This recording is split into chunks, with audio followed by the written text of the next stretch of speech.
Oh man. Ooh, all right.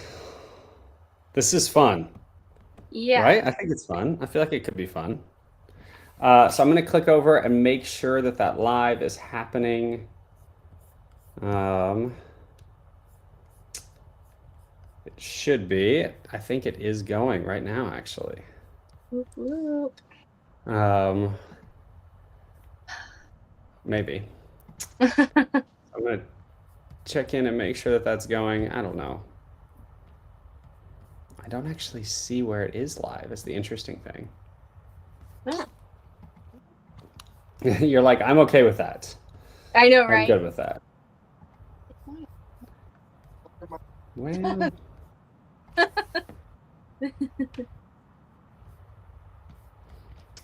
okay. So this is the first time that I've ever tried to set up the live call with like a future live event. You know, like we're gonna go live in a few minutes. And I think I just learned that maybe that doesn't work the way I thought it did. Ew. But that's okay. It actually says that we're live right now, so I'm even more confused if I'm honest. Right. Because I don't really know where. But you know what? It sort of is what it is. Okay. Crap. The reason I wanted to do this live though is because I want people not only to be able to sort of experience it right alongside you, but I want people to be able to like interact, right, Yeah. with you. Okay, Well, so it says that it is live. Yep, we're going. It's really odd because it's like buried down deep in the here we go. Share this link. There we go. Okay. It's like buried down deep somewhere in the bowels of our group. So, weird. yeah, it is super weird. Okay, perfect. So, we're live. Okay, so I guess here's my big thought on this. Um I want to know a few things from you first before I like just sort of like dive into your financials and like dig through things, right? So give me the, if you don't mind, give me the like the elevator pitch. Like, how did this whole thing come to be for you? That you just sort of decided to start shooting. I've heard you tell this story, but like I want to hear it, intentionally. Okay. So, So and I mean, this is like the annoying story that everybody says, like, I came out of the womb, like, interested in cameras and stuff, but, um, so my dad, the day I was born, went and bought a camera to take footage of me, and the irony of it was I let him because I was more interested in what was happening behind the camera than in front of it. So every time he'd try to film me, I'd run and say, let me see the screen. So I've always been interested in it. I always made like YouTube videos in middle school, like music videos, just stuff with my friends. So like the basic foundational knowledge and love editing has always been there for me. And I have to believe it was just divine intervention for a girl in her phone because I don't know what else would have possessed me to think, like, let me film a wedding on my iPhone. But I was in a wedding for one of my friends, and she, like most people in our area, or a lot of people at the time in 2017, couldn't afford a wedding video. hmm. And like I said, I don't know what possessed me to, like, I'm a bridesmaid, but I could go around and take clips on my iPhone, and I know the basic ins and out of iMovie. Like I Yeah. could put something together for her, and she ended up like loving it. Obviously, Hmm. fast forward a year, another bridesmaid from that wedding, same thing, was getting married here in Joplin, couldn't afford a wedding videographer. Um, ran into her at Hobby Lobby the night before her wedding, or the night before her wedding rehearsal. I think she was on her way to her wedding rehearsal. And that was what she couldn't stop talking about, was she was like, I'm so excited, but I really regret not hiring a wedding videographer. But obviously it's too late. Like, my wedding's tomorrow. What am I going to do? And I was like, well, I made a video for her. Like, I could just come with my iPhone, great, but it'd be better than nothing, right? He Okay. was like, well, yeah, if you have nothing better to do. I'm like, no, of course not. So I came and did it. That got posted on Facebook, and it blew up because people saw something that looked affordable and something that was different, something like that our area just really needed. And my inbox started blowing up. And I looked at my husband and I was like, I think I may have accidentally just started something. But people were asking me what I charged, and I had never dreamed of charging people for what I was providing. Like, it really, I Mm-hmm. didn't think nothing. And my not campaign slogan, but what I thought for a long time was, I'm the better than nothing option. You know, I'm super affordable. I don't think what you're getting is like crazy amazing, but it's better than nothing, you know, for what I was providing at the time, because it was literally just my phone. No lenses. Brandon's the one who told me about lenses for my phone. Yeah. Had no idea that was even a concept. Didn't know about gimbals, didn't know about monopods, whatever. Mm-hmm. And so then I started the business, and I thought, if anybody pays me $500 a wedding for this, they're crazy, but I want to try it. And that was my price for a long time. It was 500 and then 800. Mm-hmm. And then last year, like you'll see on my financial statement, was the average was around like 1,000, Yeah. 1,100, Yeah. about the average. That is kind of how I got started. Like, my heart behind my business was doing a favor, kind of, when I like really step back and truly see like what was my heart behind it. Like, I felt like I was doing a favor for people. It wasn't like I was trying to start this business to make a whole bunch of money, or even that I thought really running this. I mean, I made money from it and provided a service, but I didn't come as a legit business until things started to change last year. Okay. Well, so I guess here's my um here's my pep talk for you before we really dive in. Okay. You said something a few minutes ago that was like really pivotal.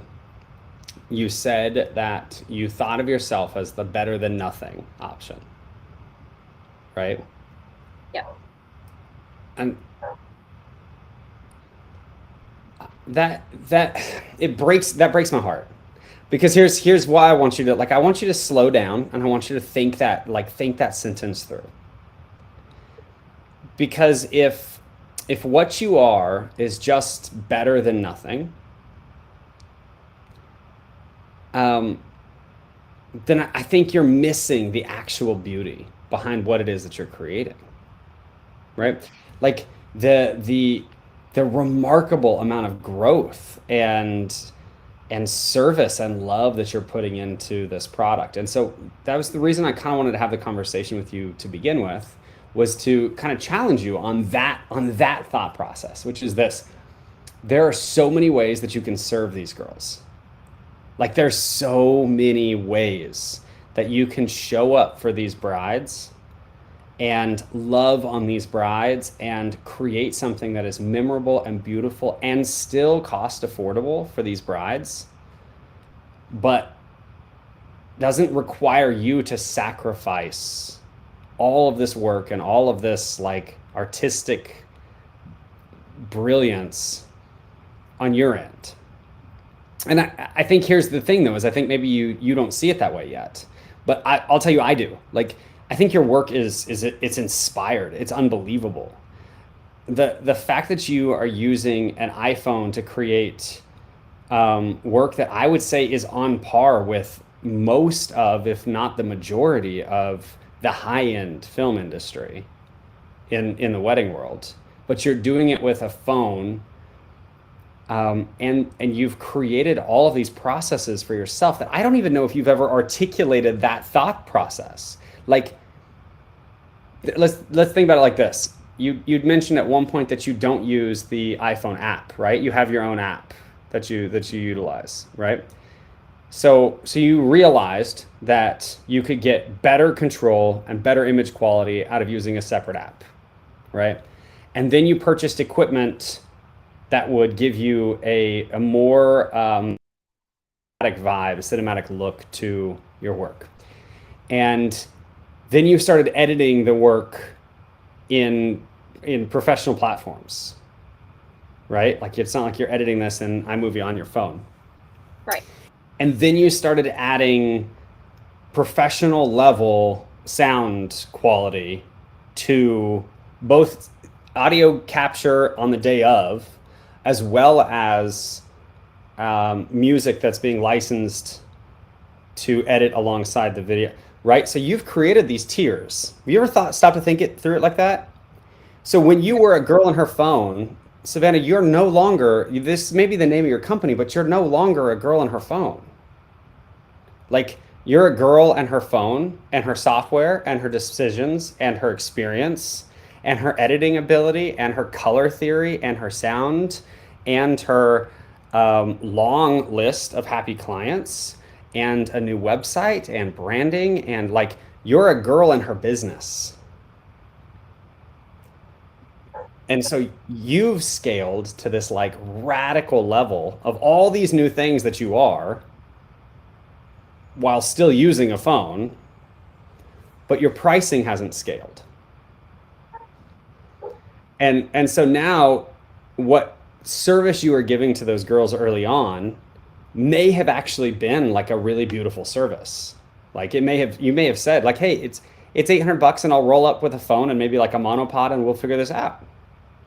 Yeah. But like, girl, now you're charging not a lot more than that, but you're rolling up with all of this experience behind it. And so the girls are getting a remarkable amount of value out of you, not based on your pricing, but based on your experience. And you're the one eating the sacrifice. Does that make sense? Yeah. Does that resonate a little bit? I see you nervous right now.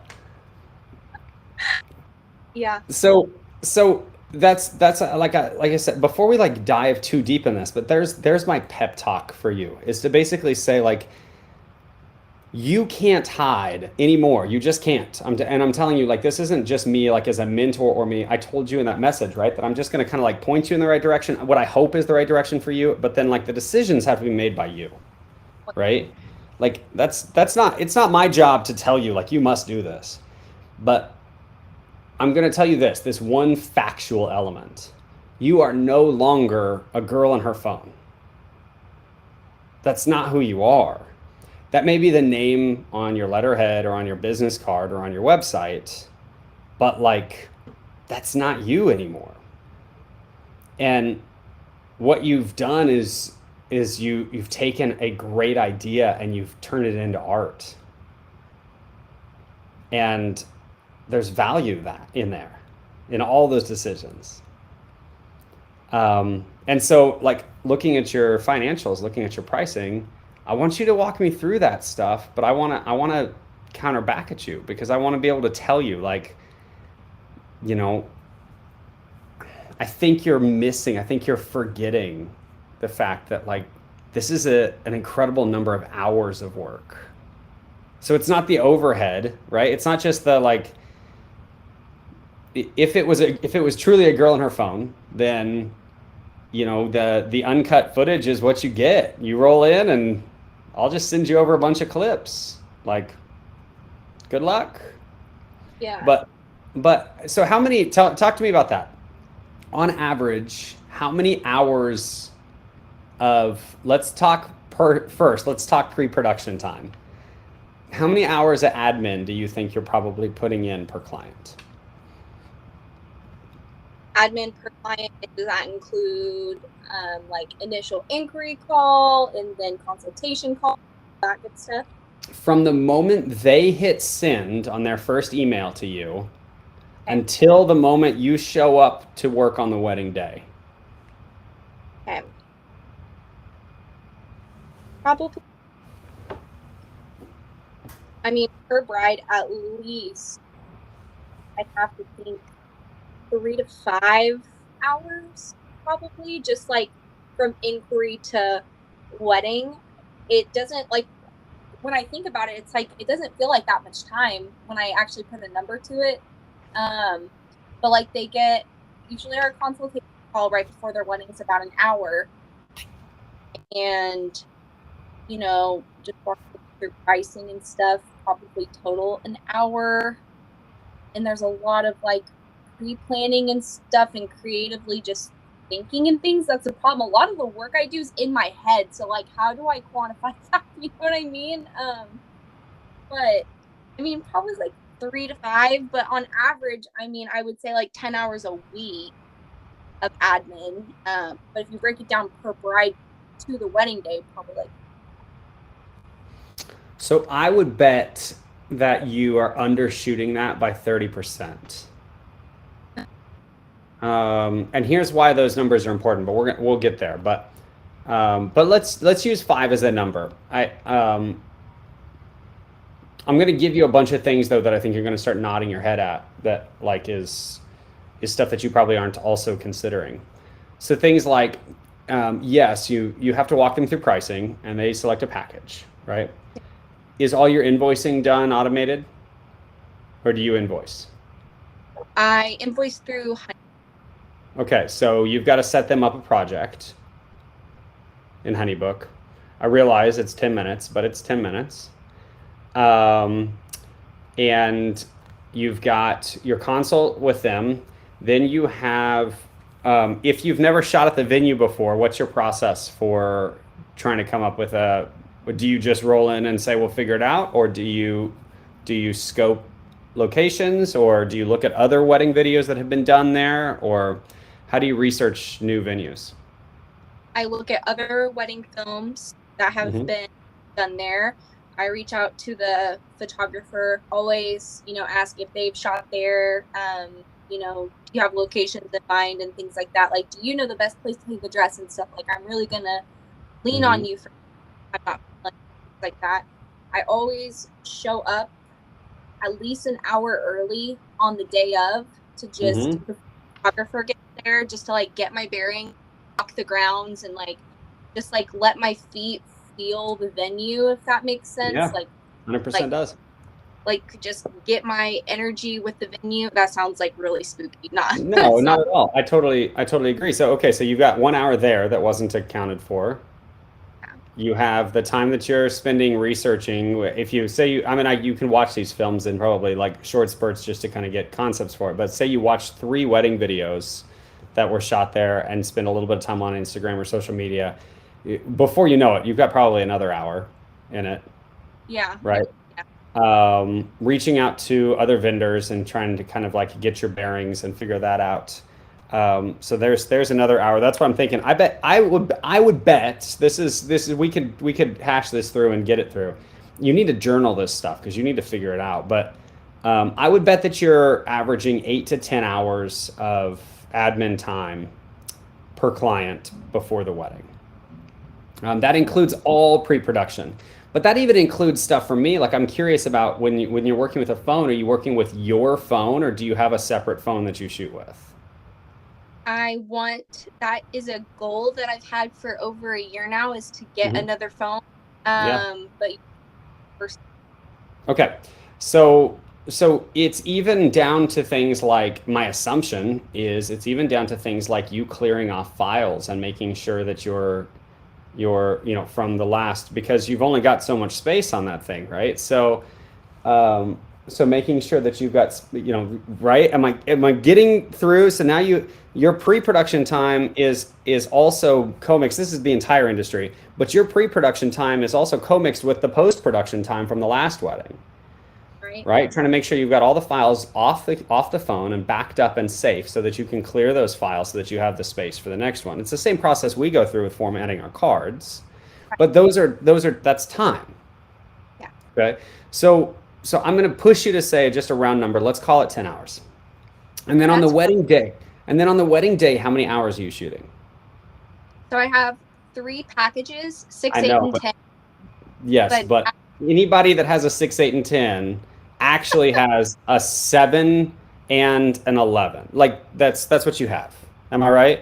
You shoot for 9 hours at every wedding, pretty much. I mean, probably more than that. I would say 10. Yeah. Of course, last year I realized like I thought I was doing a favor to the people like paying me for the lower package. I don't want to miss a darn thing. So if their timeline says they're getting ready from 1 to 9, but they have me from 1 to whatever 7, I'm gonna be 9. So I mean, Yeah. I'd say on average 10 hours of just Okay. probably, yeah.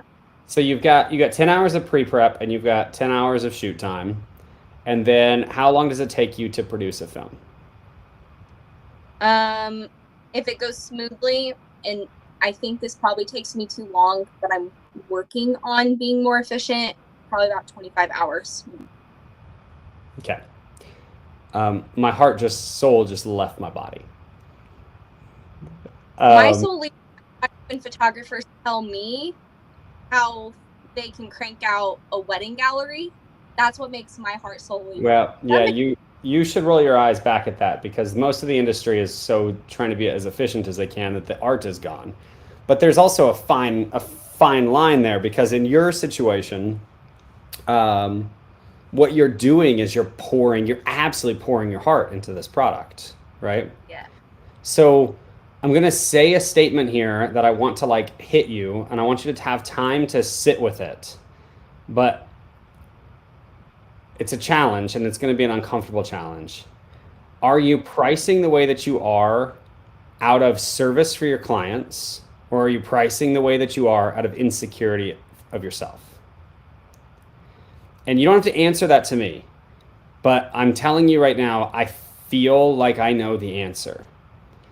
Because any of your brides, if they were to find out that aside from the overhead and the education and the insurance and the equipment and whatever, if they were to find out that you had 45 hours of total invested time in their wedding, would have a completely clear concept as to why $1,600 doesn't cover it. Right? And we haven't even dug into why yet. It's just on the hours. We're not even talking about taxes and fees and all of that stuff. We're just talking about just the number. So often I think what we do as professionals is we get into what I do in here every day. I'm a perfect example. So let's use me instead because it'd be less I'm just here to serve y'all. I'm just here to give and give and give and give and give and give and give and give, right? And it's all free, and I want you to absorb it all, and I want you to love it all, and whatever. But there's a dichotomy to that statement in the sense that in my business, like in my company, in Miles, not in PhotoCo, but in MWB, we are charging an absolute premium. We're creating top-end product, and we're making a lot of money. So it empowers me to be able to serve because I also can say that I'm right, like I'm giving and taking. And the more that I take, the more obligated's not the word, maybe more excited that I am about having more to give. Yeah. But where you're at right now is you're taking so little that you're bound to be resenting just the sheer amount of time you're spending away from your kid, away from your husband, away from home, away from and if you aren't resenting it, I'm promising you you're not resenting it yet. Yeah. Well, the balance isn't there, right? You're giving a lot and you're not taking enough. So it would be the same thing if I were to do all of these calls, right? Like this type of thing. If I were to pour into this type of thing for hours out of my life, but my business wasn't making money, well, now it's actually toxic, right? Like now it's like I'm stepping away from how I feed my kids and take care of my wife and handle my family stuff and my future and my retirement. I'm stepping away from that so that I can give. And the justification is inverted. And so I guess my point is this, and I hope it hits home pretty easily for you. I think the first things first is for you to be able to sit back at a bird's eye view.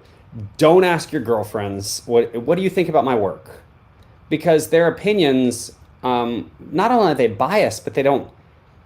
I hate to say it, informed, Right. right? But reach out to the people in the group and say like, hey, will you do me a favor? Can you look at my last three videos and just give me like honest, like tear these things apart, you know? Because what you're going to come back from is people saying like, I would pay three, four, $5,000 for this, right? And then you sit back and you cry. I see you get like cringy because you're like, but I'm shooting it on an iPhone. But here's the kicker: is it doesn't matter, because like we just showed, it's not about the phone anymore. That's just it's like, I, use any other industry as an analogy, right? So, like your favorite musician could play a better guitar riff on a crappy ukulele that came in like a cereal box than I could on the most remarkable Gibson ever. Does that make sense? Yeah. Because they know what the heck they're doing. And so it doesn't devalue their work. It doesn't devalue their art to say like, no, I'm going to do this next album on a ukulele. That doesn't change the value of the fact that they're talented. But what does change it is when they say, well, I'm actually going to charge a lot less because this time I'm going to do it on a ukulele. So I want just some confidence there, to look at your work, because Savannah, your work is sick. It's gorgeous. It's like I'm not kidding when I say this. Like I wish you would have filmed my wedding. I'm like would have killed. I would love to hire you to come down and do a family shoot for me and my kids and my wife, because the work is beautiful, and it doesn't matter to me what camera you step out with. I can't wait to see the end product. So okay, so let's dig in. But like I said, the question that I think you need to answer, like I think the place to start, this is the painful question, is it a company line? Not that I'm trying to challenge your character here, but is it a company line that you've fallen into, that you've said like, I want to be affordable for girls that maybe can't afford an incredible wedding videographer, or I want to be the better than nothing girl, or I want to be the, like, I just want to love and serve you. I don't care what your budget is. Is that a company line that in reality is actually just sort of like maybe both true and also covering a little bit for the fact that you're like, am I actually any good at this? Because we can solve the insecurities. I'll tell you the thing that's always, and not to cut you off because I'm just like soaking up. But since I've had my my nomination for Kansas City's best wedding videographer, I've had a lot of wedding videographers in Kansas City reach out to me being like, who the heck are you? And one of them actually came down to Joplin and we had coffee, and we just didn't intend on talking about our pricing or anything business related, whatever, but ended up that's usually how it goes. And I said, I'm trying to like be in Kansas City now. That's really where I love to shoot. Like my husband's family's there. It just makes sense for me to shoot there. I want to know if you feel comfortable sharing like what your pricing looks like, because I hate being the person who's charging $3,000 less than everybody else. Mm-hmm. Even though I feel like I have no right to charge what you're charging when I'm just using my iPhone. And they were like, that is the dumbest thing I've ever heard. Yep. Yeah, like, you don't realize how much you're damaging the industry. And it's a two-way street. You're damaging it not only because you're justifying this thought process of like, well, it's just me and my phone.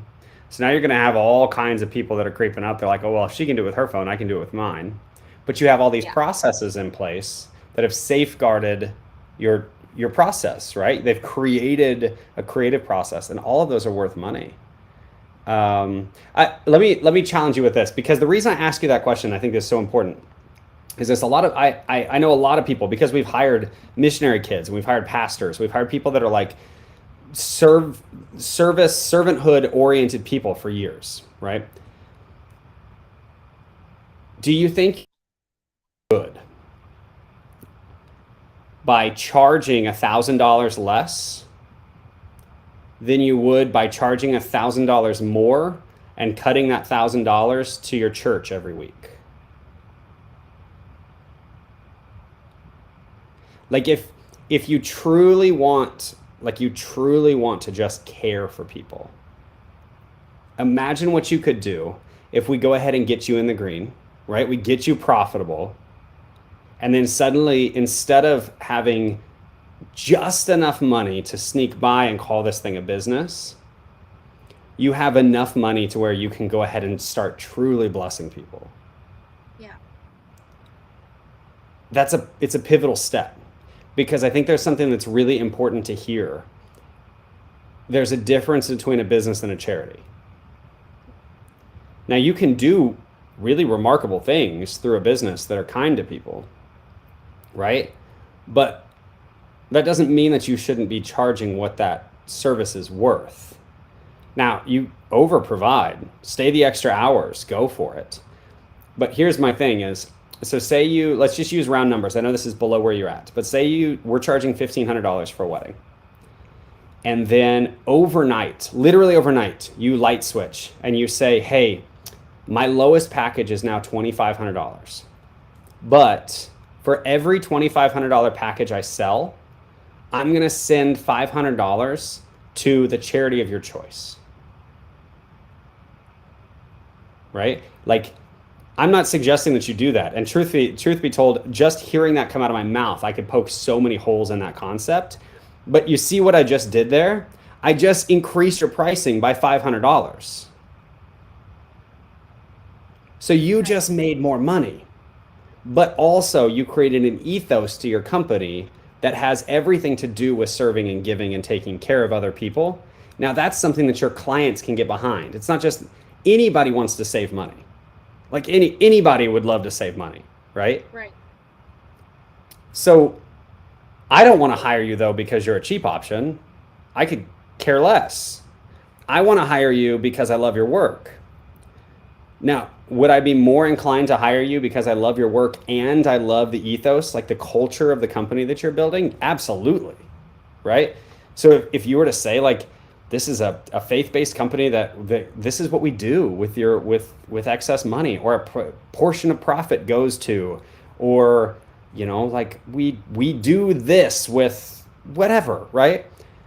If you want to have that heart behind your business, and I've consulted a bunch of companies now that have had that heart. They've had that thought process. But you can always poke a hole in it when I'm able to say, like, okay, hey, here's the deal.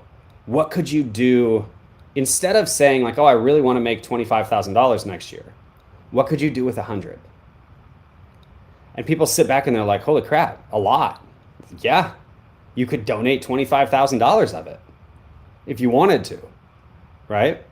Like you could make real, like lasting impressions, as opposed to being the girl that just charged less, right? So I'm going to challenge you. I think it's time, like, and I want to walk you through that. We're going to do it right now, but it's time for you to look at yourself as no longer being like, the name of my company may be a girl on her camera, or a girl on her phone. But here's what I challenge you with, right? Good friend of mine, also a member of our group, is Dave in a camera. Dave Abbott, right? Oh, yeah. Dave is one of the more sought after videographers in Northwest Arkansas and travels a ton. He is remarkably talented. Shows up with, probably $30,000+ worth of equipment to every wedding. But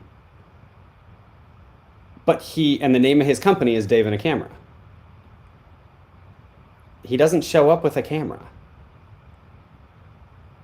And he doesn't charge like he shows up with a camera. Now, when he started the company, I was there from the get-go with him. I remember those days where it was literally Dave and like a GH5, right? And him just being like, okay, let's pull this off. But what he did was the same thing that you did. He created processes. And every one of those processes, from the way that he backs up his files, to the way that he signs off on his emails, to the way that he scouts for his weddings, to the energy that he brings and serves people with, every single one of those processes has created value for his company, so that now he can charge. He's the most expensive videographer anywhere around here, and he knows it, but he still goes by Dave and a camera. So like, a girl on her phone can forever be a girl on her phone, but it's time to stop charging like it's just you showing up with a phone and a smile, because that's not you anymore. So, okay, let's look at it. I'm going to pull up your emails here. I'm not going to like screen share this, because other people are watching and it's nobody else's business. Like, that's okay. But I'm going to pull up your email, and I want to walk through just your pricing portions, because I have your financials that you sent over, but I have a couple of questions for you about them. Simply, honestly, because I want to make sure that you're thinking through everything, like as it pertains to what's coming out of your pricing. I think that the alarming thing, you already got here, like you got here before I did. I think the alarming thing is that you mentioned when you were running your numbers that you actually have a $250 loss in your low package, right? My husband informed me that I was saying like I'm losing money. I guess I'm not. So let me correct my statement. Yeah. Okay.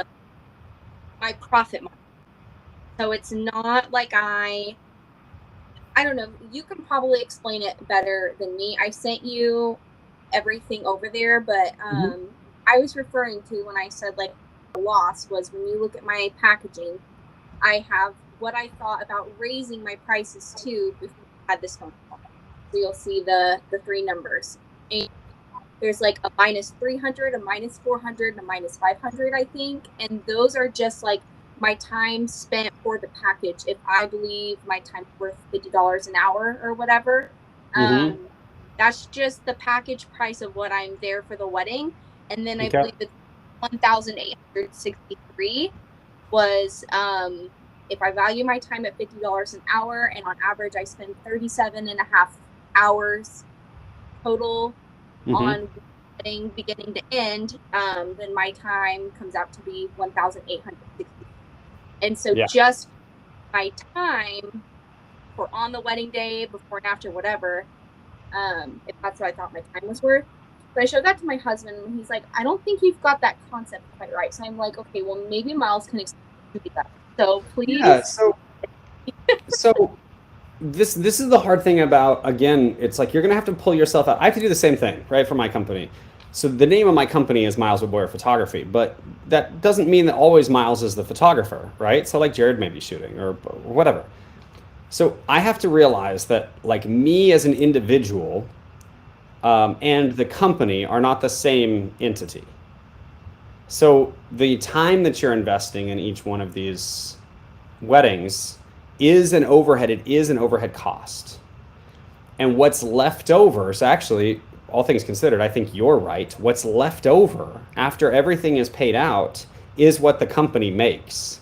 Now, if you want the company to be profitable, there has to be enough money left over for the company to make profit. So typically, even in larger corporations, how you get around that is by saying like, hey, paying you $50 an hour for admin time is really high. So that's why a lot of times if you're going to look at those things, you've got to understand that like your hourly rate isn't the same all the way across the board. Meaning, as a photographer, I can charge $500 an hour. But as an admin, that would be outrageous, right? So my admin hours are worth a lot less. Does that make sense? So, but here's the thing that I do think is valuable to point out. So I'm just looking at I'm going to look at what's the package that you book the most often. We've got a $1,500, an $1,800, and a $2,200 package. So say that one more time. You cut out for just a second. What'd you say? My 1,800, my middle package always went. Yeah. So that's a lot of that is, I knew that before you said that. Just from a sales psychology perspective, your middle package is always going to be the one that you book the most. You should build your packages so that that's the one by the way that you want to sell the most. And the reason for that is because that large package should be expensive enough. There's a lot of theories here, a lot of sales theory. But the one that I typically go by is saying that large package is high enough that A, I'm investing a lot back into it, right? And B, it justifies my pricing for everything else. So you're setting a threshold, right? So my suggestion for, and we're going to get there, but my suggestion would be that you raise that package a lot and that you incrementally raise the other two and that we include a lot more in that one so that when you sell that package, it's like this giant high five to yourself, right? But that you expect to sell the second package more often than not. But let's just look at it as is, okay? So you've got an $1,800 package.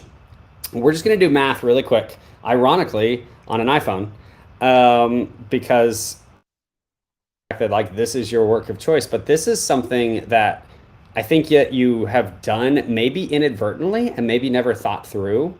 But I can show up with, for instance, I can show up with my GFX 100S, right? And it just looks like a camera to people, and they don't know.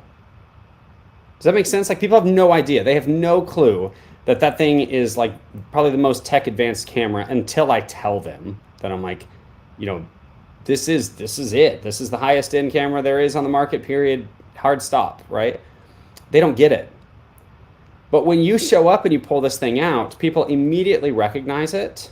Now, I think from a creative perspective, you probably look at that as like a little bit of an awkward, like a maybe they don't respect it as much as they would a camera. But I'm going to challenge you to think about it from another angle. When they see the work, because I do this with friends of mine all the time. Like I was on a phone call a few minutes ago with Pi Jersa. Pi is an incredible iPhone photographer. So when I see his work from his iPhone, my immediate reaction all the time is like, my phone doesn't shoot like that. Right? Like I used to do some work with a guy named Tim Landis. And Tim was one of the like early Instagram influencers. I'm talking like million plus followers. And he now has a sponsorship with Leica. He travels all over the world shooting stuff. But I have heard him say, I don't know how many times I've heard him say this one sentence: I would rather shoot it with a phone. Like his work is unbelievable. I'm talking like he was flown to Dubai to do like Land Rover ads shot with a phone. Whoa, my dream. Right? Exactly. So here's my point. Like before we really dive too deep here, I want you to understand that what you actually have is sort of a superpower here in the sense that people are so familiar with seeing phones and then they see your work. And it took me, I'm not kidding, it took me, Brandon, convincing me that you were actually shooting these things with a phone for me to believe it. Because there was quite a bit of time in there that I was like, you know, she may take a phone, but like some of this stuff, no way. Why I won't get a because it's Yeah, not my phone. well, you may have to get one of those drones that you can like clip your own. Anyway, so okay, so let's take the $1,800 package and let's just do some math, okay? So 1,800 minus sales tax. I'm just gonna do 10% because that's what it is here, okay? So minus $180. Now you're down to 1,620.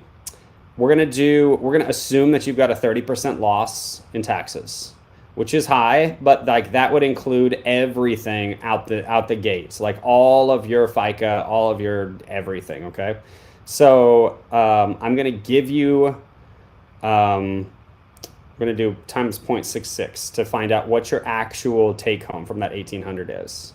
Right? Have you done these numbers?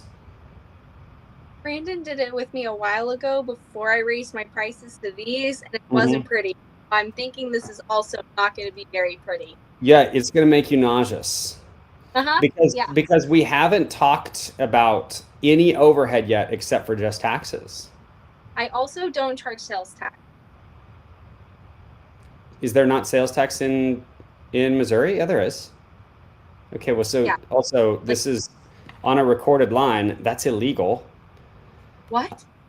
Yeah, you have to charge sales tax. Are you paying sales tax?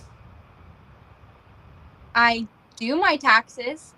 No, they're separate things. Well, that's it. Let's do that. Let's do that call off. Let's do that call offline.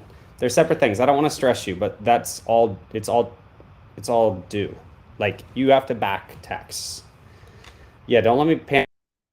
We're live. Okay, deep breath. I've been through this. I have been through this moment. I literally have sat in my living room and cried when I found that out. But yes, sales tax is in Missouri. It's you. So your taxes, your income taxes are separate. Your sales tax is paid either monthly or quarterly, and it's based on actual sales, not based on income. So Why it does has to be tell in me? Arkansas, it has to be by law, actually, it has to be a line item. You can't even, a lot of us do bake it in, right? Where we're like, oh, my package is $1,000 and it includes sales tax. But technically, actually, it's supposed to say it's $1,000 and then a subtotal that says it's $100 for sales tax, and then it's supposed to be $1,100. It should be broken out like that. Yeah, you haven't heard a single word that I've said since I told you that sales tax. No. You're gonna want to. We're gonna. I'll help you with that. We need to get you an accountant that can back that up for you, and you can get on a payment plan for that. But you're gonna end up having to pay it. I mean, that's a thing. Like sales tax. Now, let me be specific enough though to say this: you are in a different state and you're in a different county, and I'm not a tax attorney. So there may be different rules, but let me speak for where I am because I'm only 30 minutes away from you. Where I am, we are not considered, photographers are not considered a service. So, like plumbers don't pay sales tax, right? They're a service. What we do is considered a product. And so we have to pay sales tax as a product, right? So, regardless, let's just look at the flat numbers and I'll help you with this stuff maybe after the call. Okay. But after you pay your taxes and all the FICA and all the income taxes and all of that stuff, do you have a franchise tax? Are you an S corp or are you just a sole proprietor? I don't even have like an LLC or anything like that. Okay. So yeah. That's okay. We can I can talk you through some of the benefits of that as well. But just flat rates as you stand right now. The number, I'm going to get that to load there. The number is 1,069.20, right? So if I take that and then we start to talk about your overhead. So like how much is a music license for a song? I pay $720 a year for Okay, music bed. that still has to be broken down, right? Over the course of your clients. So like how many weddings are you shooting a year? Maximum 15, but we'll say 10. That's more realistic for this year. Last year I shot 24 though, so. So that's $50 per wedding, roughly $50 per wedding, right? Okay. So you were at 1,069. We're going to take the $50 out of that for the music license. What other overhead do you have? I pay for other music licensing services like Soundstripe. I don't necessarily use them like I do. I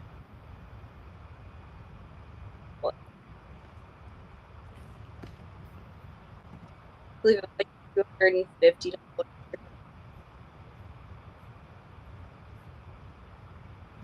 Soundstripe. There's like 2 or 3 different places that I pay yearly for Okay. just music. Because proper Would it life. be, I mean, you don't have to have specifics, but would it be safe to say that you probably all together, it's probably another $50 per client, probably another $700 total per year? Okay. So now you're at $950 per after off of your $1,800 wedding, right? So you're gone with about 50% is just floated off into the future, right? It's gone. And now we're going to take $950 and we're going to divide it by the 45 hours of work that you put in. Okay? Now, this isn't your company, remember. This isn't your company making money. This is you as an individual. That's paying you $21 an hour for your work. But what you said is you want to be making $50 an hour. right? I understand on average, but like those things should offset. When you're actually shooting, you should be making more than that, right? Right. So so here's my point is it worth for you, is it worth 45 hours of work for under $1,000? No. And that's not even for your company. You're not sheltering any money there for your company. You're not taking care of any. So here's be the thing. So say you get in a lawsuit, right? Or say you have a client that demands a refund. That money has to come out of your pocket personally, right? That's not out of the company doesn't get to cover it, Right. right? Say you get sick and you have to miss a wedding. Say you have to hire somebody else to cover for you. Say you, I don't get a flat tire on your way to the wedding. You don't have enough money built into your profit margin right now to cover the expenses. No. And so the expenses now come out of your personal money. They don't come out of the business isn't making any money. And the only way that you could logically say out of that $950 that's left over, the only way that you could logically say this from my perspective as a business owner would be to say, it would be illogical for me as a business, as a company, to not make at least 30% of the money that our company is making, right? Of the margin. Like that's crazy. To pay out more than 70% would be nuts. Because how does a company even survive, right? So if I do that number, right? So then I say like, okay, I just want to make 70 or I want to make 30%. Well, that means that technically from every wedding, you should only be paying yourself $665. And that gives the company 250 bucks a wedding. And you're doing it 15 times a year, which means that best case scenario for you at the end of a rough, long year of effort and taxes and overhead and all the obnoxious things that you've juggled through, you haven't even made $10,000, girl. And like another reason I think I justify this is because this isn't my full-time job. This is not the job that I do, that I pay my this isn't what I support my family with. Like this Yeah, is no, what I I know. roll with, you know what I mean? So that's like another problem. It also I probably spend more time on a girl on her phone than I do my full-time marketing manager job. Hmm. I work Yeah. from home. Don't tell my boss knows. My dad knows. It's literally not even a secret. Everybody knows how much time I spend on a girl on her phone. It's literally not a secret to anybody. But yeah, so that's another. Well, but so now that you know those numbers, here's what like I'm not just tearing you down to tear you down. This is where we build you back up though, because now here's the fun thing though. Now that you know those numbers, and these are all rough, and I can actually help you build a spreadsheet that breaks down like specifically down. You know who has one that's brilliant because he's just good at this stuff? Brandon has a like an Excel spreadsheet that has all the math. Like it already does it for you. Type in your overhead, it just spits it out. The equations are done. But now that you know those rough numbers, so let's do it just this way, just as blanket as possible. Before the company cuts, before all of this stuff, you're making a best case scenario, and this is actually us stretching the numbers, kind of like ifing the numbers a little bit. But best case scenario, you're making right at about $1,000 per wedding. That's between you and the company. So if we were to raise your prices by $500, you just increased your margin. Think of that, right? It's like it for people that are making $500,000 a year, they'd be like, "Oh, it's 500 bucks. Like it's nothing." But in this scenario, you're only making $1,000 a wedding. So if you increase your margin by $500 and it's just legitimate profit of $500, then one, your clients aren't even going to blink at that. That's barely even a price increase, right? But it's a 50% increase on your profit. Yeah. That's crazy. You just, like massive earth-shattering ability to do new things with the money coming in from your company. Because in perspective, like imagine another company overnight raising their prices by 33%. or their margin by 33%. Can you imagine? That'd be wild. But you could do that by simply just raising your prices by $500. Now, the kick to that is you feel like you need to create somehow the value to show, like, well, what are they getting for that $500? I'm telling you right now, you're undercharging already by at least $500. So nothing needs to change. Literally nothing. Like tomorrow, I think you should probably start day of work by saying like, okay, I have been underselling myself based on the number of hours that I'm doing this. And so I'm going to raise my middle package to, now you have a $400 gap between it and your big package, right?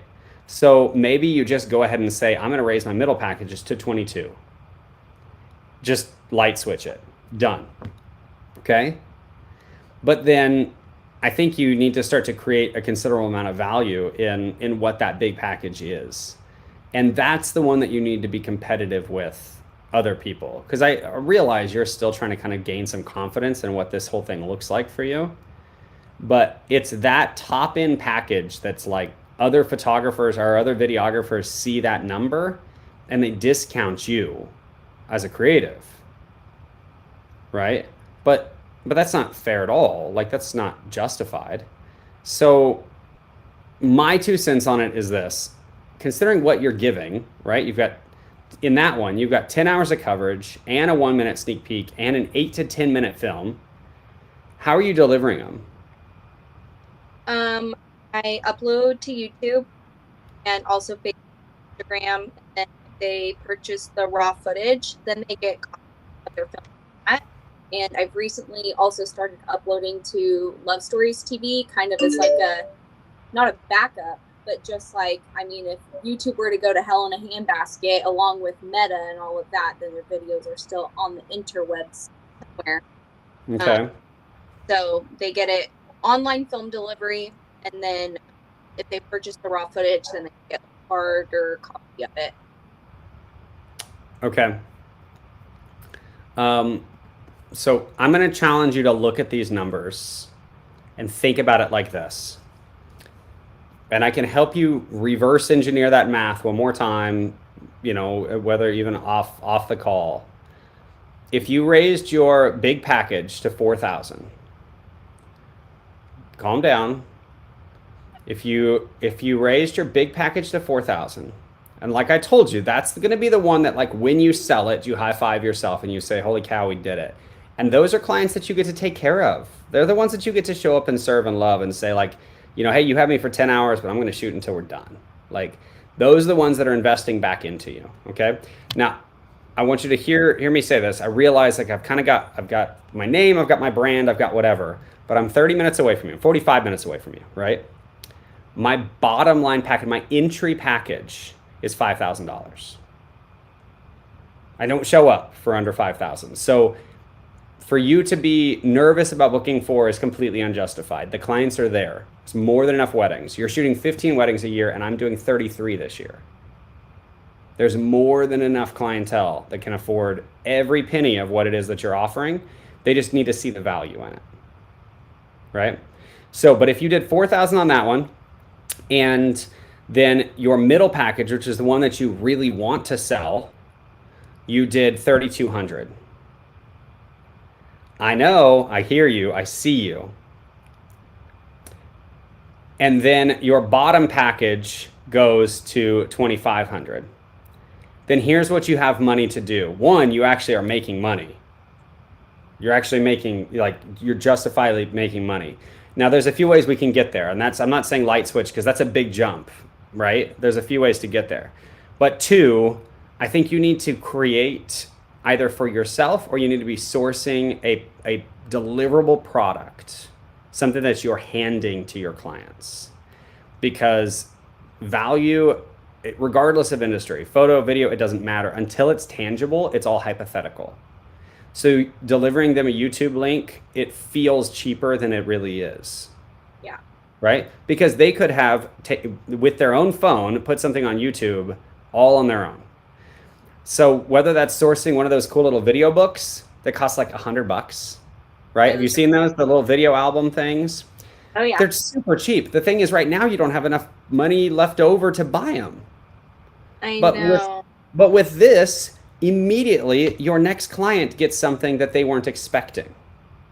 And that's the secret. The secret sauce here is not putting that into your packages. You're not going to put in that you get a digital video book. All you're going to say is exactly what you're saying right now, right? You've got a consultation, 10 hours of coverage, 1 minute sneak peek, an 10-minute film, wedding film, online film delivery. I would put in there fully licensed music if it were me, because Okay. I think it's a differentiator for you and like startup videographers to be able to say, you don't have to worry about putting this on Facebook and it getting booted off. Um, and then you get to surprise them with deliverables. So there's a doorbell, a doorbell that rings with a cute little box that has a, lavender colored bow around it and a piece of spruce in it. And there's their wedding video. Yeah. And when you deliver, it's not like oh, it's online, guys. You deliver by their doorbell ringing. And then a FaceTime call from you that says, like, I want to see your face right now.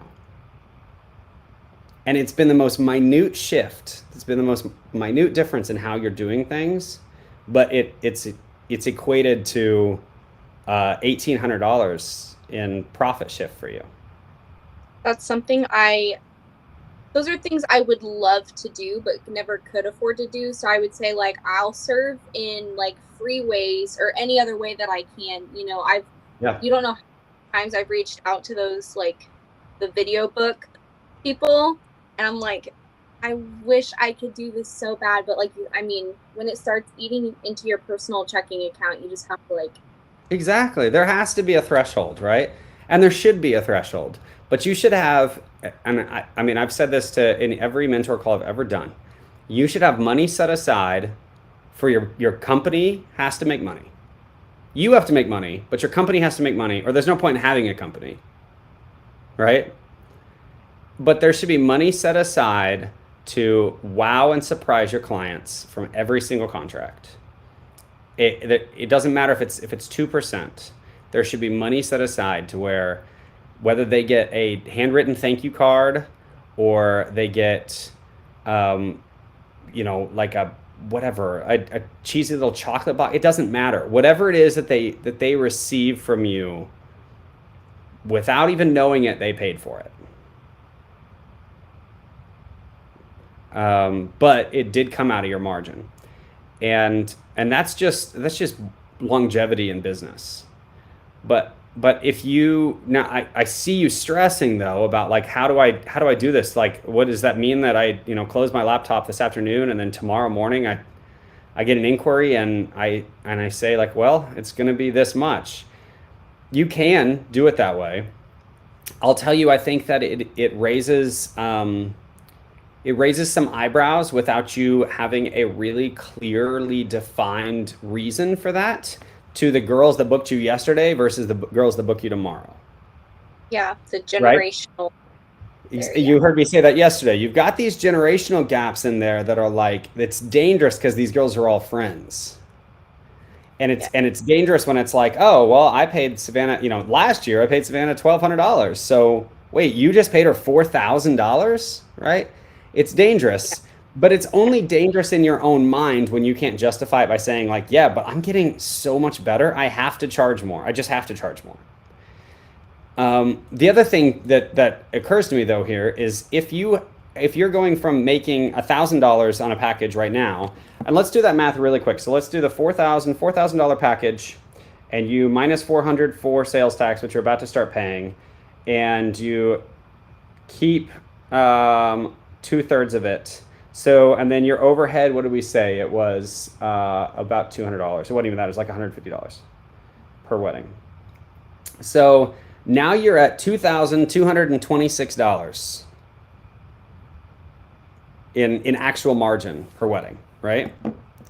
So now you can pay yourself, like, think about it like this. Right now you're making $996 per wedding. So you could continue to pay yourself exactly what you're paying yourself right now. Like, and just say Savannah doesn't even get a raise. Like, I don't even make any more money. So you could do that and pay yourself $1,000, and the company just made $1,200 per wedding. Now that's $1,200 that you could spend $200 on one of those little albums, you I know? think it occurred to me that like I've never differentiated between like what Savannah makes and what a girl on her phone makes. It's always just like, here's what Savannah makes. Okay, I made $800. Now we're gonna buy another Tascam DR10L, and now we're going to do this, and now we're gonna upgrade our rig, and like, Yeah. No, so that is everybody has heard Ben say these Ben Hartley used these terms for years and years and years, but that's that scarcity mindset, right? That's that like there's only enough money for me.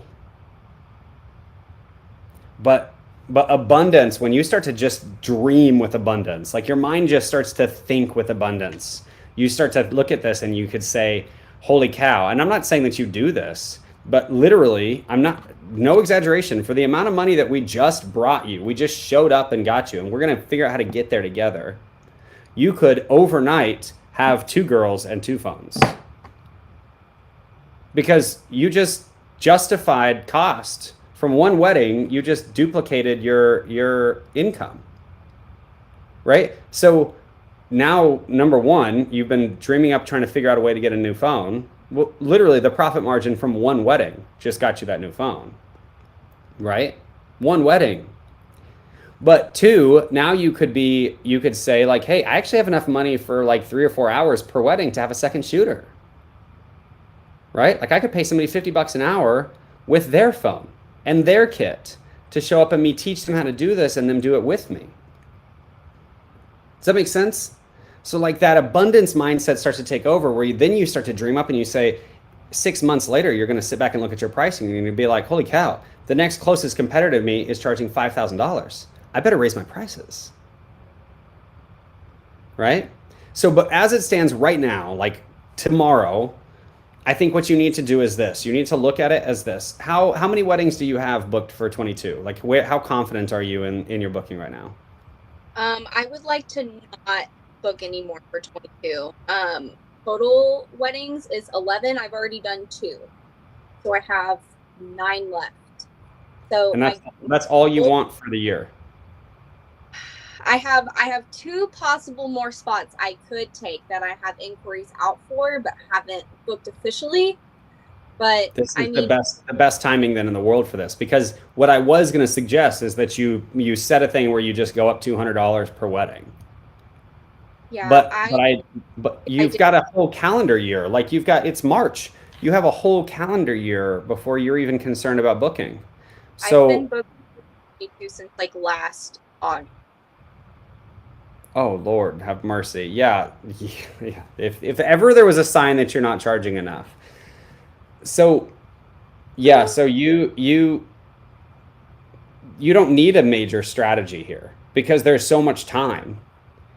So you're in a situation right now where, like you just said, I could take 2 more weddings. Like theoretically, I could take 2 more weddings. Well, fantastic. So then go ahead and raise your prices by $800 overnight, $1,000 overnight. Because now you're able to look at it and say like, well, I could take 2 more weddings, but if I just booked 1 more wedding, it would be the same amount of money as 2 more weddings. Right? And if I book 2 more weddings, well, then that's a surprising amount of money. Yeah. Right? And now if you look at it as you say like, okay, but then you're walking into next year by saying like, now I have so much time. Like I have more than enough time for people to inquire and then drop and backfill the inquiries, right? So people that inquire and say like, oh man, we just don't have that much money. You have more than enough time to sit in it for a few months and say like, that's okay. That's all right. Well, then maybe I'm not a great fit for you, and that's okay. Right? And you got to have some spine. You have to have some courage here to do this. But I'm telling you right now, what's going to happen to you, I promise you, what's going to happen to you is you're going to raise your pricing and your clients are going to be so excited to help you get that money. Like your existing clients. And I can send you over, you've already seen the varsity protocol, right? So if you use that sales protocol to help launch this new pricing. And you're going to piggyback on the backs of all these amazing brides that have hired you. You're literally just going to piggyback on them. And you're going to use these girls to say like, hey, Savannah she's scaling her company. Like, she's starting to see what we've seen this whole time. And then you're able to say like, we've got so many things in the works, you guys. We're now donating a portion of every single wedding is going into this, right? And we've got money set aside from every single wedding for like little surprise gifts that our clients are going to get throughout the course of their engagement and when we deliver the films to them.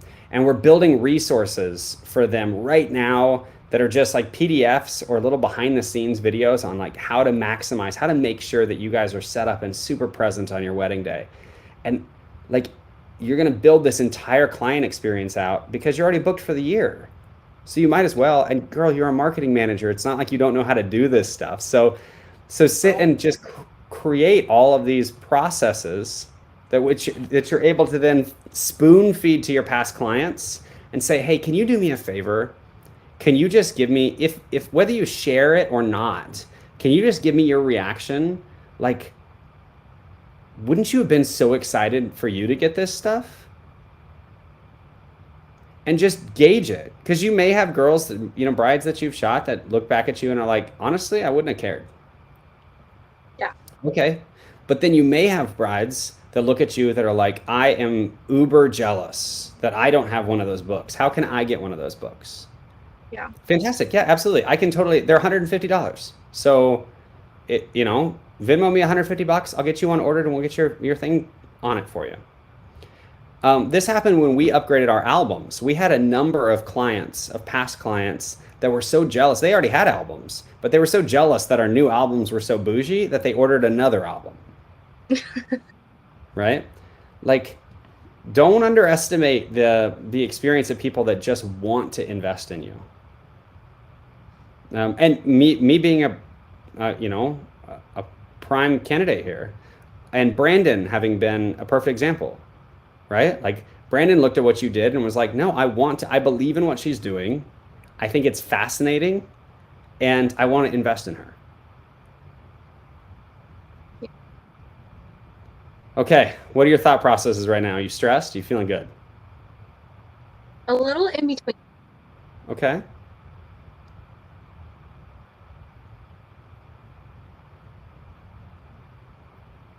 I'm still stressed about the sales tax thing, but I'm trying to not let that cloud my mind right now because we've got crap to talk about. Mm-hmm.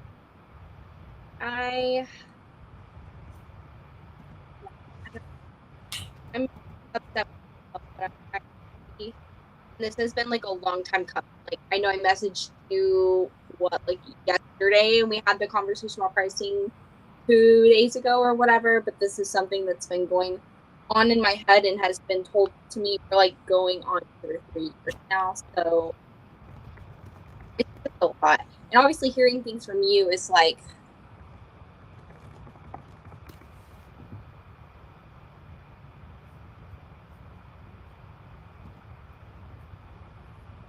Uh-oh. I think we dropped her. Let's give it a few minutes and see if she pings back in here. It's a bummer.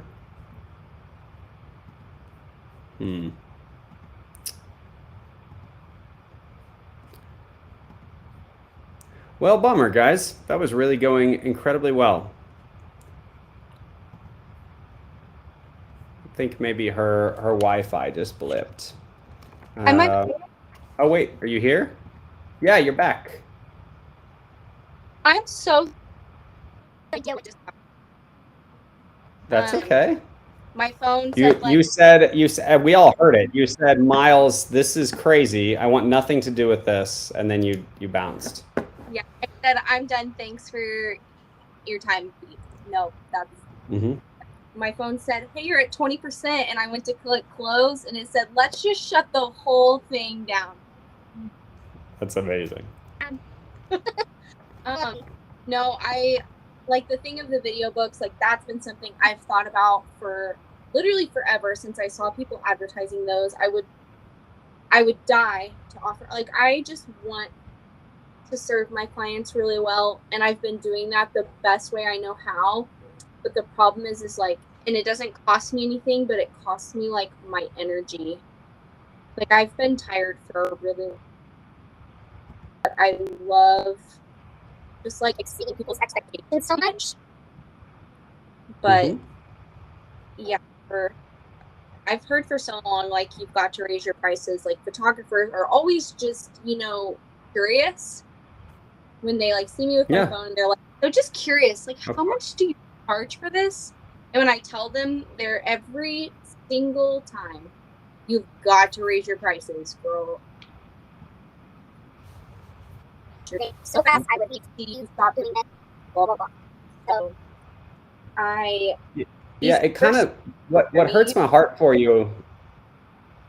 What hurts my heart for you a little bit is, though I love the fact that you've like marketed this concept of it being you and your phone, I actually don't think that the phone is a relevant part of it at all. And I think that, like, I don't know, if you ever rebrand, I would challenge you to think through that again. But just to look at it as saying like, no, this is whatever it is, it doesn't matter. Like, I mean, who cares? But like, this is Savannah Grove's videography. Because I think the reason people are quick to ask what you're charging is because they look at a phone, right? And they're like, holy cow. Like, but if people just base it on your work, like if people just look at your work, Savannah, your work's insane. It's so good. So like, I mean, I think you're going to have a harder time justifying a major price increase based on that alone. So here's what I'm going to tell you. I just looked these two things up so that you can breathe and you can walk through this thing, and it's not a scary moment. Like, it's not a scary moment. So your Missouri state sales tax says that for photographers, they are subject to tax. Typically, whatever in the gig industry, whatever a photographer is, a videographer is as well. Because you're not like a production company, right? Like you're a camera operator. So typically the two things align. They are subject to sales tax, and the Joplin sales tax rate is 8.74%. And so before you like panic and freak out about that, the way that works, because I went through this, to be honest with you, several years ago, like 10 years ago, and it was just a lesson learned. I mean, it was not the most fun thing ever, I'll be honest, but I didn't realize for a long time that's the way that worked in Arkansas. So what I did was first off, I got an accountant. That was like the first major step to me pushing my company to being like truly successful, was me having somebody that could handle numbers for me. And it's less expensive than you'd think, especially early on, because it's not, you don't major monthly, like they spend a lot of time on me now, but early on they did not. But I got an accountant, and then I sat down with them and I was like, hey, I'm going to pull all my financials, like just everything that I have, all of the contracts, all of the checks, everything that I've made for the last several years. And I'm going to like very sheepishly admit to you that I haven't paid sales tax on that. And I remember my accountant's face. In my mind, it was going to be this moment of like, oh my gosh, like sell the house and we'll figure this out. And it wasn't that at all. It was, at the time, my accountant's name was Chris, who same company I've worked with for 15 years, and now it's Carla. But Chris looked back at me with like this very calm smile, and he was like, it's going to be okay. And I'm like, how does this work? And he goes, well, we have to first fill out a piece of paper that's a little scary that basically says that you now knowingly didn't pay your taxes. Even though at the time it was unknowing, now it's knowing. And that's a little bit of a scary piece of paper to sign, but he's like, but it's just something that has to happen. But then the next step is essentially we are going to go back through and we're going to figure out the sales that should have been made. And then we're going to file those sales like that, and then we're basically just going to set up a payment plan over time to get you sort of caught up on this whole thing. And it was not a big deal. But it does have to be done. And the longer you go without it being done, the more you risk getting a full scale audit, which is a much more frustrating and scary thing, right? Exactly. So what I would do if I were you is I would fairly quickly jump on top of that. But then here's what you do. Find two ways. Number one, we just found a way for you to make quite a bit more money. So now, if you don't have the courage to go for the $4,000 mark, have the courage to go 3,700, right? Like, have the courage to say, I am not going to do this anymore unless my company can make a substantial amount of money and I can pay myself more fairly for my time, because $21 an hour isn't fair. Like, that's not, it's not that even that it's not a successful mindset. It's just not fair. Like, it's just too much effort. It's too much work. It's too much talent. So, I will tell you, major, at least in my opinion, it's a major knock at what you're worth to go under 3,500 on that big package. I know it's a $1,300 shift, but I think it's a major knock on what you're worth.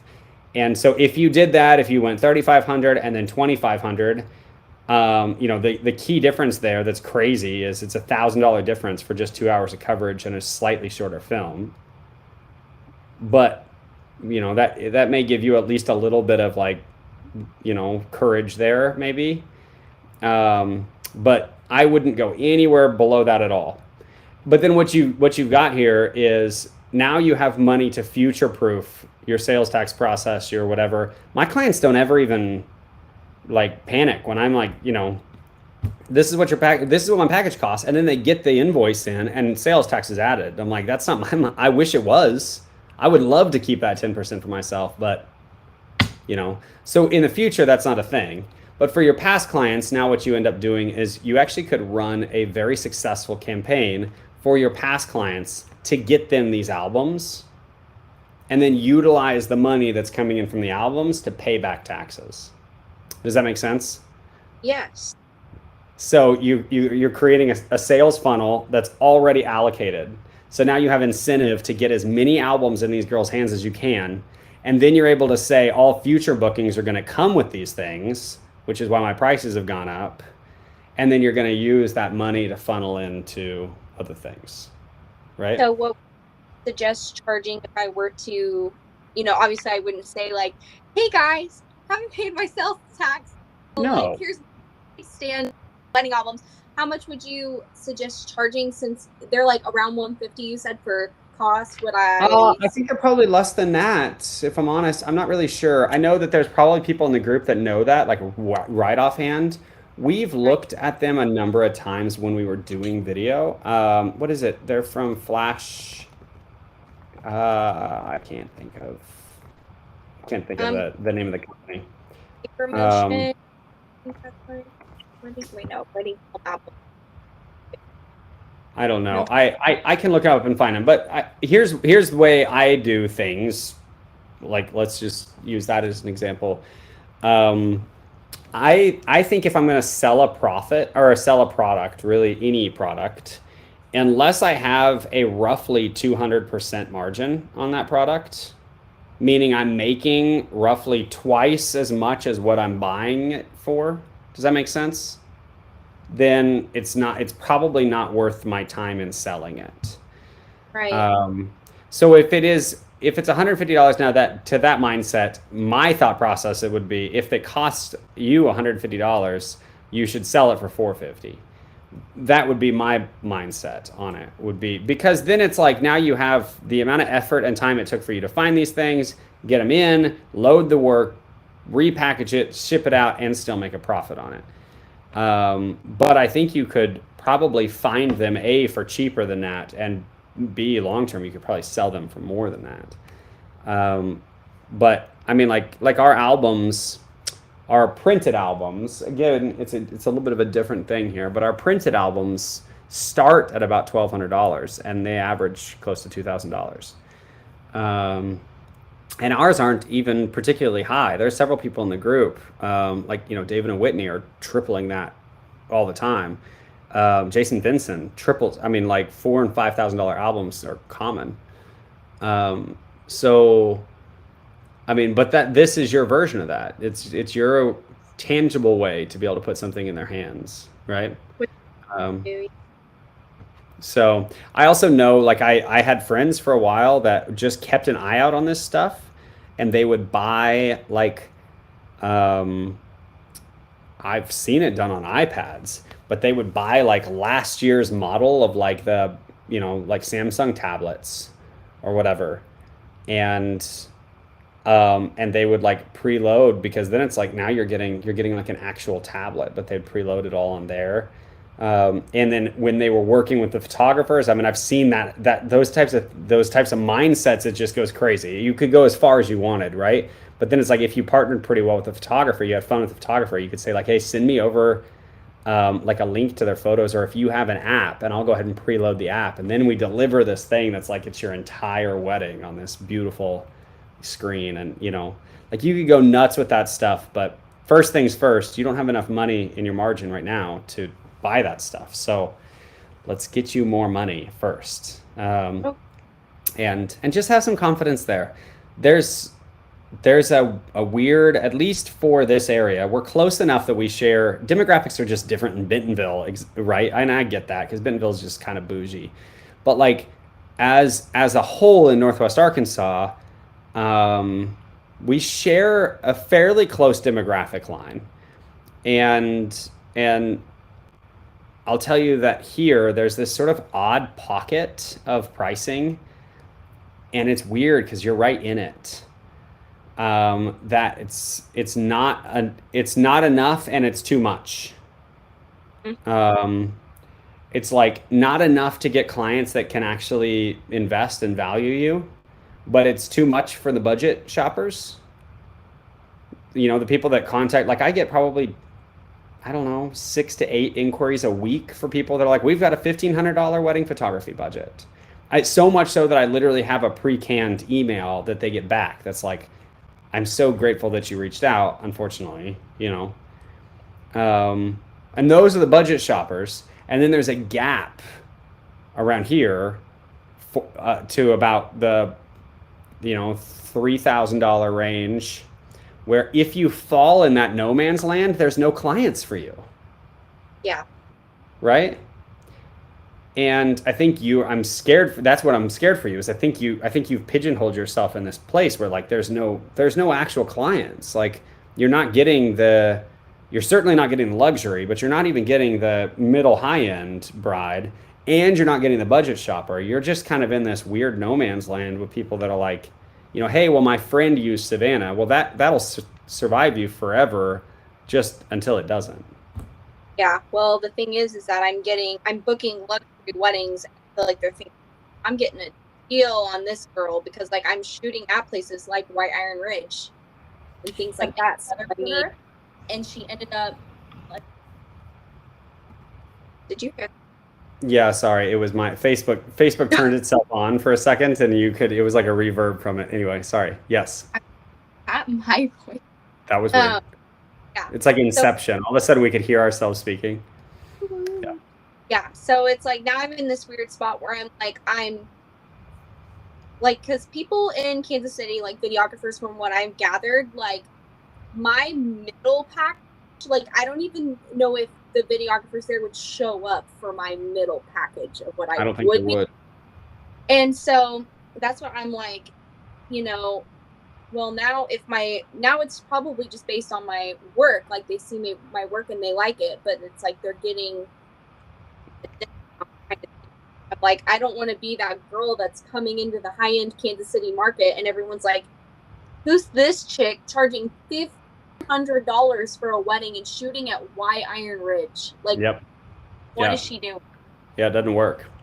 No, It doesn't work at all. I mean, I feel like but an imposter syndrome. well, but here's the thing is I mean, in that moment, not that I want to like condemn you on, but like in that moment, you are right? You're faking it. You actually are faking it. Now, you're fully capable of doing a great job, and you know your process and you know your product, but your pricing doesn't reflect the value in it. So, I mean, in a weird way, you kind of are an imposter in that moment, because it's like, well, everybody else knows you're worth more, but you don't. See why I'm Um, stressed. so yeah, but it because of that like everything needs that like your price your rate card here says that like its travel is $400. It says this travel fee applies to any wedding I'm traveling more than 60 miles. Girl, anywhere Yeah. for Yep. To cover. $400? That's not even that doesn't you can't even catch an Allegiant flight to Vegas and overnight for four like I don't travel outside of the four-state area. well, but you don't say that, and you need to be careful. Oh, did you drop again? This darn battery thing. That's it. Okay. We're gonna raise your prices for your Wi-Fi. No, I'm just kidding. Um, yeah. So okay. So, but even that, it doesn't even consider. So, for instance, I charge And it, more than that. I charge more than that in travel fees when I go to Little Rock because it's 6 hours of drive time. You yeah. know? So in my honey book, just to ease your fears, like I do make it very clear. This is just like a PDF from Okay. months ago of what my pricing was. So Yeah. it states very clearly like this is for Missouri, Kansas, Arkansas, Oklahoma only, and I do not travel outside of that region. I made Okay. that hard because Jonas is like 2 and I don't want to be gone for like 3 days at a time for a wedding. Yeah. But I just raised it to 400. I haven't even had anybody pay me that travel fee yet. It was 150. Hmm. Well, That doesn't cover gas now. yeah, it really doesn't. Like, not at all. Yeah. So, bottom line here, we've been on forever, so we'll probably want to start wrapping up. But bottom line here is this: your work at this point is it's not Savannah and a camera anymore, right? And you can't just consider you can't keep thinking of it that way. And the reason you can't is because when you're leaving your husband and it's your son's name is Jonas. Yeah. That's so cute. You're leaving Jonas and like you're stepping away from home for roughly a third of the total contract value, right? What we said is we found roughly 40 hours, 40 to 45 hours of total time. So it's really more like a quarter. So like you're gone, completely gone from your family for 25% of that contract time. The other 75% of the time, you're there, but you're staring at a screen, which is arguably more toxic, right? It really is, right? Because it's like, well, you're here, but you're not here. You you're not just Savannah and a camera and a phone anymore. Like you're not. That's just not a girl on her phone. You're not a girl on her phone anymore. Like that's not who you are. So the bottom line is you absolutely are going to have to find a sweet spot in your pricing that reflects the fact that you have built a style and a process and a client list that has you so in demand. I mean, look at you. You're fully booked and you've been booked for 5 months.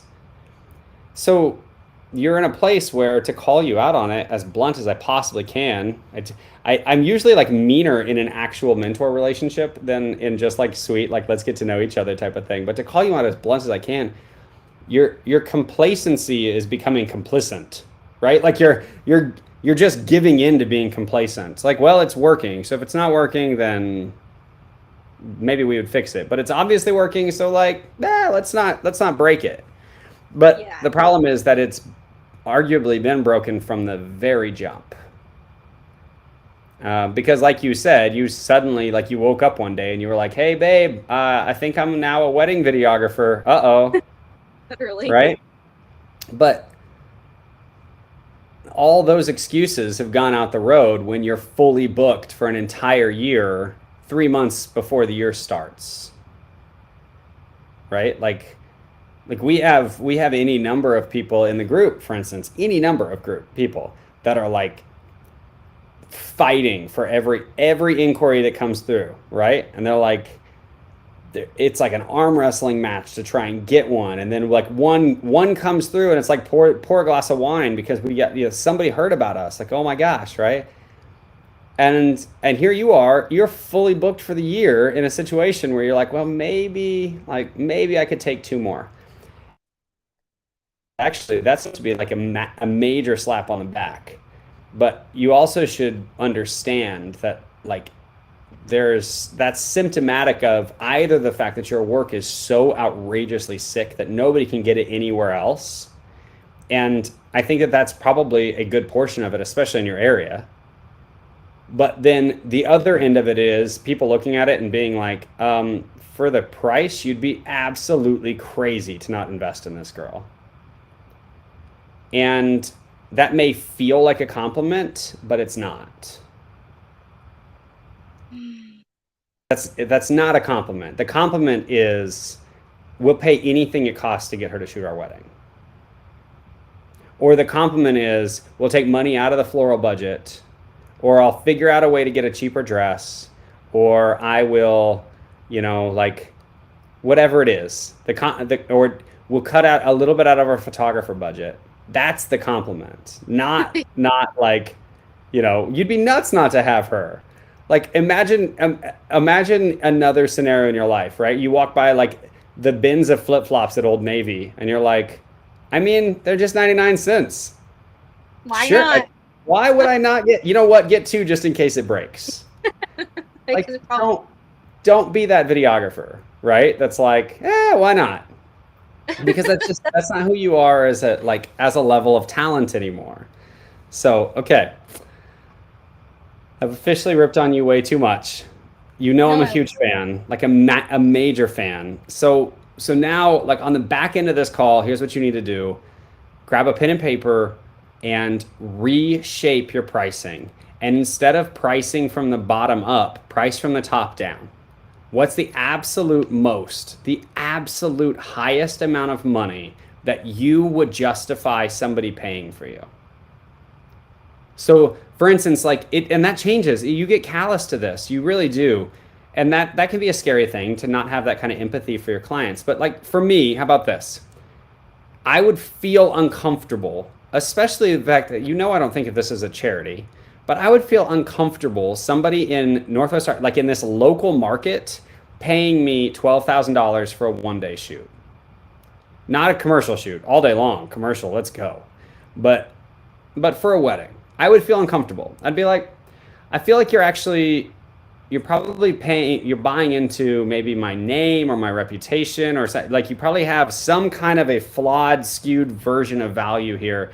Now, if I'm in New York, yeah, let's go. That's fine. Or even in Dallas or wherever. But like in Northwest Arkansas, I feel like if you're paying me $12,000,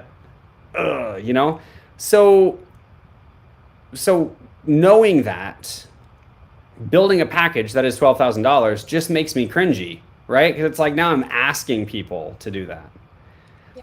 But can I find a world in which I'm perfectly confident, 100% confident, saying that I can look at all my margins, my overhead, what I'm giving, how I'm serving, the value of my product, and say like, yeah, sure, are me and Jared worth $9,000 for a Saturday? Yeah, absolutely. Now, you're going to get a bunch of crap with that, like you're getting our biggest, bougiest book. We're going to stick it out for 10 full hours, both of us. You're getting an engagement shoot and a bridal shoot. We're just going to love all over you. I've got admin hours to spare, right? Yeah. So what that allows me to do then is to say like, okay, well then let's make that package and let's like flex it just a little. Cause like if 9,000 feels very confident in me, let's flex it. Let's say like, okay, 9,500, cool. And then let's build the pricing from the top down, right? To where we're coming down and we're saying like, okay, now some girls may not have that. But often what people do is like, I'm not going to walk in for less than, I won't even show up for less than $5,000. Well, that's probably a lie, first off. If it's a wedding on, if it's a brunch wedding on a Thursday in February, like I'll show up for waffles. Let's go. Like, because there's nothing else going on, right? So like, but you have to understand your value isn't based, it can't be based on what other people say your value is. You have to set that. Yeah. And that's going to come with you taking like a look in the mirror and saying like, girl, you're pretty good at this. Like, you're certainly not getting worse. But like if gas has gotten this expensive and everything else has gotten this expensive, like, you know what I'm saying? It's probably time for you to say like, okay, I need to have a little confidence in who I am and what I charge. Okay. Okay. I feel like we Okay. just high-fived. Okay. I didn't really give you an option there. Just freaking do it, okay? Okay.